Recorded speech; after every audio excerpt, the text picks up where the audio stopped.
Далече някъде древността живяла щастлива душица. Тъй волна засмяна сред диви цветя покрай скали и буйна рекичка. Тъжен до нея приседнал вълчан, той се минали празни надежди и гледа как душицата тя живее просто за моментите свежи.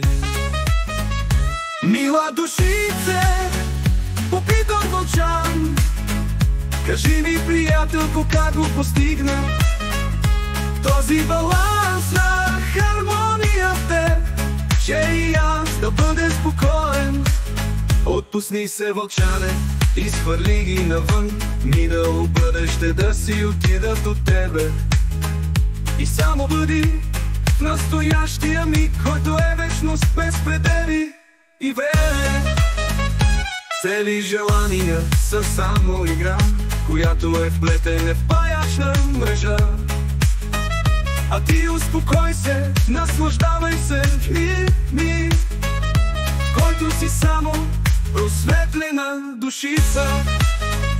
Мила душице, попитал вълчан, кажи ми, приятелко, как го постигна този баланс на хармония в теб, че и аз да бъде спокоен.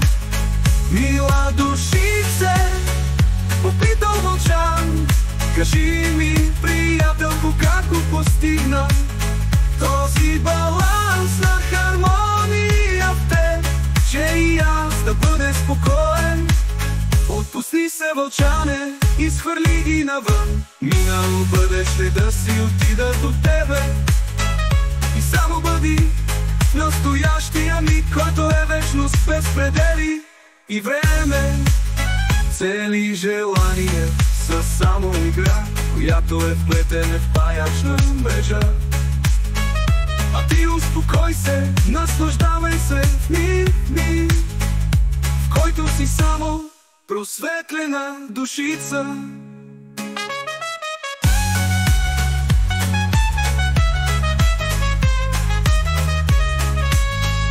Мила душице, попитал вълчан, кажи ми, приятелко, как го постигна този баланс на хармония в теб, че и аз да бъде спокоен.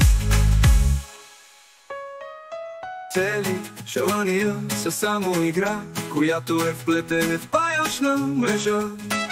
А ти успокой се, наслаждавай се в миг, в който си само просветлена душица.